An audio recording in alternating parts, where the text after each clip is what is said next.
Hey guys, welcome out to the range. Today I'm running the Tier 1 Citizen rifle standards in pretty much as close to full kit as I can. I know that this channel is primarily an EDC channel, but I've said this before in articles and in videos. Guys, I have almost 1,000 videos. I can't find you exactly where I've said this, but I am a proponent of knowing how to work with both your EDC and your tactical stuff. Just don't conflate one with the other. Well, what I mean is don't spend so much time running in full kit that you sacrifice running in EDC gear, because EDC is much, much harder than running in full kit. Because with full kit, I've got my mag carrier exposed, I've got my sidearm exposed with the extra anchor of an X300 UB on it, which keeps the front end from flipping up. So running in tactical gear is all kinds of awesome, but it steals your ability to find your weaknesses, and that's really what you want to do. You want to find where you're making errors and you want to fix them, and the only way to do that is to, you know, get out and do this. So in my backpack I've got hydration, medical, different support gear, blah blah blah blah blah blah. So it's not like it's a crazy heavy bag, but there's stuff in there. Full plate carrier, rifle, sidearm, extra mag support. And so what I'm going to do here is I'm going to run the Tier 1 Citizen rifle standards, which you guys can download from my website for free. And there are the longer sheets that give you full explanations of everything, and then there are the shorter sheets that are designed to give you the ability to, this is actually just a plastic clipboard that I got from Walmart, and I cut out a section of it. In fact, you could actually get probably, what, 3 or 4 of these off of one clipboard for, you know, you and your friends. So basically, pistols on that side, and you rotate toward yourself, and rifle is on this side. So instead of rotating and then, I'm sorry, instead of reading and then rotating and then having to do that, I have it set up so that it's rifle, pistol. Why that matters, I don't know. I want to show you guys ways that you can be more efficient, so that when you're looking at this and you're like, oh, I'm doing pistol today. Oh, there we go. Instead of going like that. So we're doing rifle. 10 yards is right there. I don't know if the camera can see it or not. That target is at 10 yards. Oh, here's another thing. I bought a thermal printer not too long ago for doing labels and whatnot. And I bought a bazillion of these white sticky labels for the thermal printer, and it covers up all the bullet hits. So this is a very inexpensive way to get target tape that's very quick to work with, that covers just a big swath because it's so inexpensive. And just, I forget what these are. My wife found them for me on Amazon. So there you go. Okay, so let's run the rifle standards. I know the question is going to come up, why would you run the rifle standards in full kit? Well, because I'm wearing a fair amount of weight. I just finished doing about a 45-minute video where I did the entire overland course, all the way from 300 yards in that direction. Take a 100-yard shot down there, hike all the way up the hill, head up that way, 200 yards in that direction, take 2 or 3 shots, actually it's more like 6 shots up there. Come down this way, pop some targets, go all the way over there and cover that area. 45 minutes total, probably about 2 miles. And then immediately jumped into this video. Why does it matter? Because when you're wearing your gear versus just out hiking in lightweight, high-performance gear, it's different. And you got to know how your body's going to deal with it. Guys, I'm hungry right now. I'm intentionally skipping lunch today. Why? Just because I felt like fasting. I am wearing this stuff because when you bring your rifle up or make a rotation, the weight of full chest gear and full support gear can change the dynamics of shouldering your rifle, because I've got flashlights here and flashlights here, because I'm really big on illumination. Flashlights are part of this backpack, flashlights are part of the chest rig, so if I'm separated from the backpack, I still have light on the chest rig, and it's on both sides. I've done a lot of night training, and I've done a lot of night training with medical elements, and you cannot have enough light when you're dealing with injuries. So shouldering means I might hit the flashlight which throws the rifle stock off, outside, inside. Also, having all this stuff on throws the balance of where that rifle is going to end up. So I need to know how things are going to behave. Also, you want to know how things are going to behave just moving around with them. Like when I'm working and stuff out here, before I set this up, there were a bunch of targets out here. I kept all this stuff on as I pulled the targets off the storage. I just need to make sure that everything that I'm wearing works in conjunction with the movements that are required, because the majority of what we do, let's say in a survival situation, you're not in a rolling gunfight. You're carrying guns, you're carrying equipment, you're rendering aid. So wearing all your kit matters. All right, ready position is rifle here, excuse me, rifle on the shoulder, and the rifle is pointed down at the gravel just in front of the base of that target. The base of the target simulates his legs contacting the ground. So here, I'm not muzzling him. Here, I'm muzzling him. Big difference. It doesn't mean this. Why would I waste the energy to go from here to here to here? When I am not muzzling him, I can cleanly see all of him, but my rifle is just a moment away from actually putting a shot through him. Ready position, fire one shot. Dead center. 0.97. Oh, desired time is 0.95, required time is 1.0 flat. Dead center. 0.90. So I already made the desired time of 0.95. Once again, dead center, 0.88. Let's move on. Ready position, fire 4 shots. 195 desired, 2.0 flat required.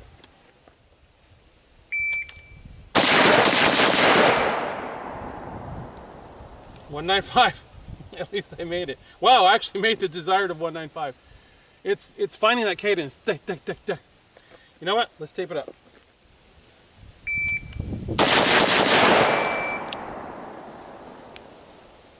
.153. I'm leaving time on the table, and I split the line on the right. Let's do that again. Oh, hang on, this bears noting. I've been working a lot with my wife's rifle lately because I'm trying to make sure that rifle is fully broken in, because it's a new rifle, and I want to make sure it's fully broken in and totally dependable for her. But the difference in triggers is that rifle has a BCM PNT, polished nickel Teflon, and I believe that's actually the ALG Defense ACT. That's my own theory. But the point is, that's basically just like a straight military trigger with all the crunchiness taken out. Meaning there's no take-up. The Geisley SSA has take-up. And so with that rifle, with my wife's rifle, which is an identical copy to this, just a different color and a different trigger, the cadence of fire is clean because all it is yank, reset, yank, reset, yank, reset. With the ALG ACT, there's take-up, break, reset, and how's that go? It's take-up, hang on, take-up, break. Yeah, and then with the reset, there's still take-up. So to get the cadence of fire for fast drills, you have to ignore that take-up, the forgiveness that Bill Geisley talks about. You have to ignore that, and you got to go in, out, in, out, in, out, in, out, instead of stage for the 300-yard shots.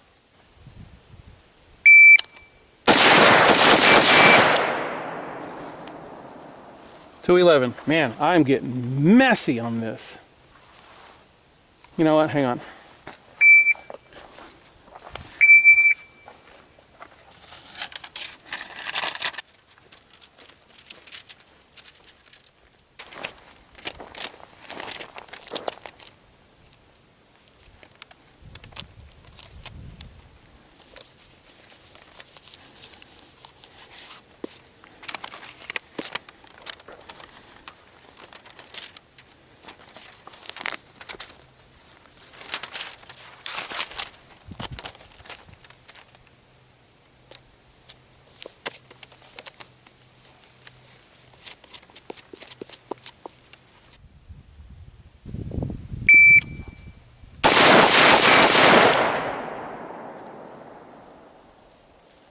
.235.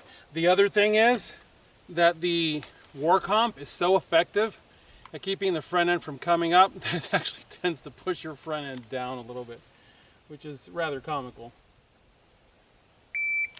That's more like it. Yeah, 156, that's more like it. All center hits, good.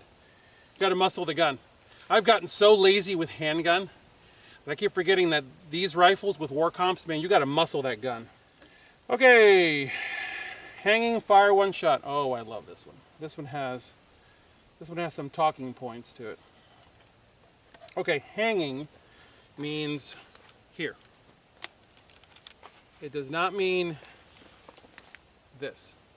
It means the gun is hanging in a relaxed position and or even in a storage position off to the side.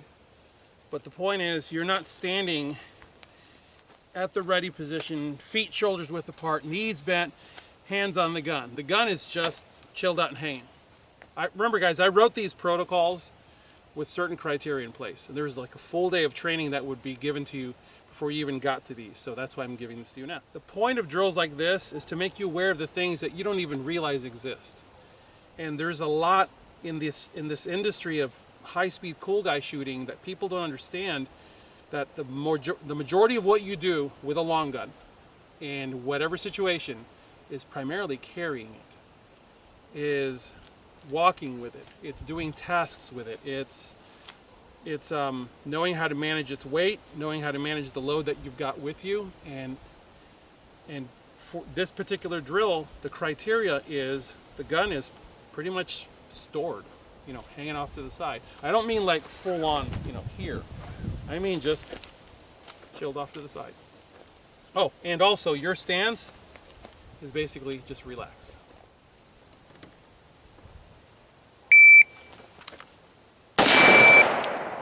Oh, that's the other thing I forgot to tell you.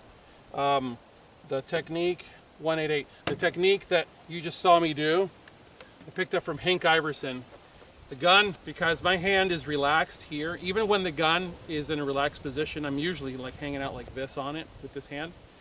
And basically, when that beep sounds, that simulates the gunshot.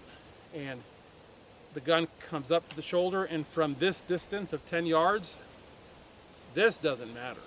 I mean, that doesn't even matter. But the gun is placed, the safety is cycled, and you fire the shot. So what I'm getting at is you're not bringing the gun up and then doing that.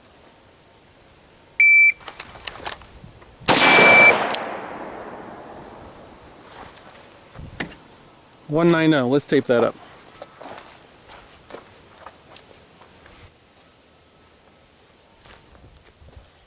One more time, then we'll move on.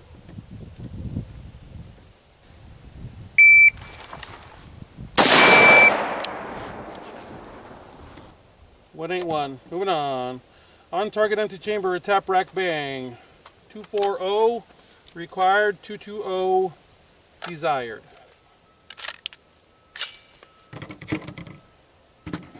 On target empty chamber, tap rack bang.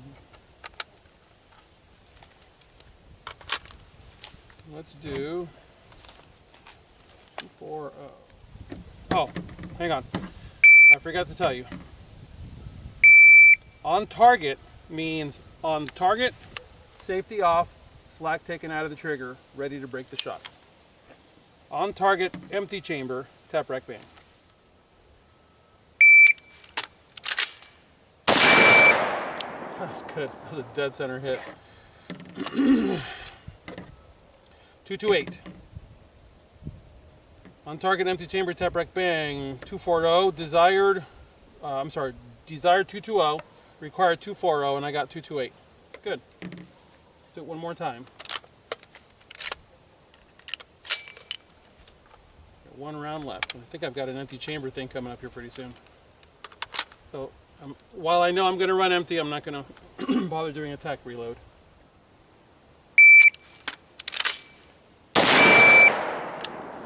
Good. Dead center. 219. On target, fire one shot, emergency reload, fire one shot. Oh, okay. Well then, in that case, there you go. That's how you get one in the chamber. One single solitary round. In fact, one of the techniques that I taught years ago was you could put and as you fire the round, you get enough one to shoot it in the fire. It's like similar to what you do in cowboy shooting, but you can do the same thing with an AR-15 as long as there's a mag in place. On target, fire one shot, emergency reload, fire one shot. 325.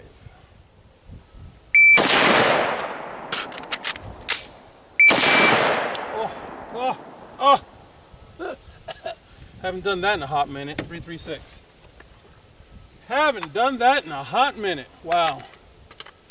This is why you gotta get your long gun out. Long guns are extremely forgiving, but when it comes to the manual of arms of the long gun, it's a different story. I'm sorry. Long guns are extremely forgiving when it comes to shooting and accuracy. You can pick up a long gun with 30 minutes of instruction and you can drill a target easily. But when it comes to the manual of arms of running the gun, that's a different thing, and that's what this is about.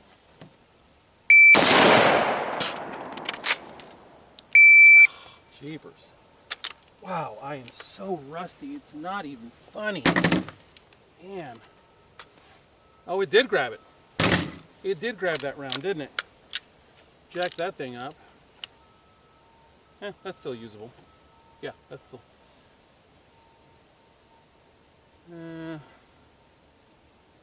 no, that's not usable. Nope, nope, nope. It's not worth risking your life over 30-something, 40-something cents. So, round in, empty mag in place, loaded mag over here. On target, fire one shot, emergency reload, fire one shot.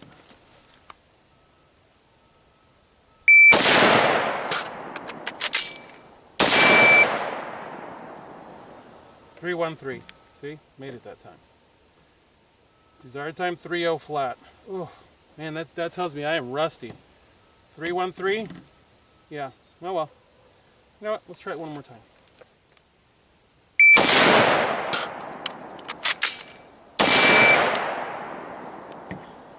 321. Oh, it's even worse. Moving on. At least I am making the time. All right. On target, stovepipe, full trigger, clear rifle, fire one shot, 3.0 flat. Empty casing, open chamber, base of casing. Drop the BCG against it, charging handle forward, loaded mag, and the mag well. Here are the talking points on this drill. The malfunction is set up. When the buzzer sounds, you pull the trigger, you get a click. Tap, allow gravity to do its job. Rack, allow that casing to fall out. So basically racking the gun and pausing to allow gravity to do its job and then let the bolt go home. Never ride the bolt home by holding the charging handle.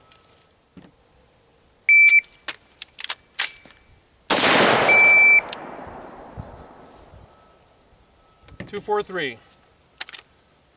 That's below desired time of 260 and required of 3.0. Let's do it again.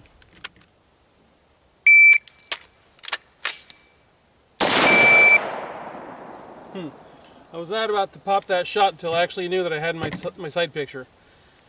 260, desired, required of 3.0, and I got that in 275.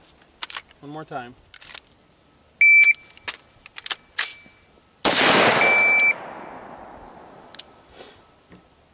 .245, best one yet. Okay, the last one I don't do. I've actually rewritten it already. This one says on target, double feed, pull trigger, clear rifle, fire one shot. 775 required, 725 desired. I no longer do that. I rewrote it again, it's on the website. I don't do that one either. Why? Because I couldn't find any particular malfunction type that wasn't just boogering up round after round after round after round. I enjoy working with my rifle. I enjoy investing ammunition. What I don't enjoy is jacking up ammunition and ruining just round after round. It's just dumb. So I don't do that last one. And by the way, that last one, being what it is, you could literally pick up a sandwich. This malfunction, on target, double feed, pull trigger, clear rifle, fire one shot. That time frame, I wrote it for the shooter who hasn't done this a lot, and I found in a very short period of time I could get it done so fast that you could literally like freaking pick up a sandwich. So moving on. The nice thing is the stuff that's on here malfunction wise is so few and far between, because this is mil-spec ammunition in 193, and yet I don't have malfunctions. A lot of that has to do with the fact that true mil-spec ammo is made under specifications that are very, very tight. But the other thing has to do with the fact that the rifle that I'm shooting it through is hand-built by me and fitted properly and fully tested, and I keep this gun moist. AR-15s love to run moist. Always keep your gun moist, right? Do not run crunchy, dry guns. If your gun doesn't, see, that still isn't bad. It's getting a little dry, but there's still plenty of lube in there. Bolt carrier group is nickel boron, and I can still see a fair amount of oil inside of there. But a well-built gun that is properly lubed is going to serve you well. And here's my 2 cents on the matter. I would look at the guns built by Sons of Liberty Gun Works. Yeah, Sons of Liberty Gun Works seems to be putting out guns that are properly built, properly gassed, and I trust them. Recently, I saw some things that were very heartening. That manufacturers like Daniel Defense are, like, you know, righting their ship and now are beginning to build guns that aren't excessively overgassed, which they have been for a very long time. So, you know, that's a good thing. But yeah, that's my 2 cents on the matter. Take it or leave it. Don't care. I thank you guys for your support of tier1citizen.com. I thank you for your donations and your purchases, and I thank you for watching this video. As always, God bless you all. Get those guns out and practice. Have a good one.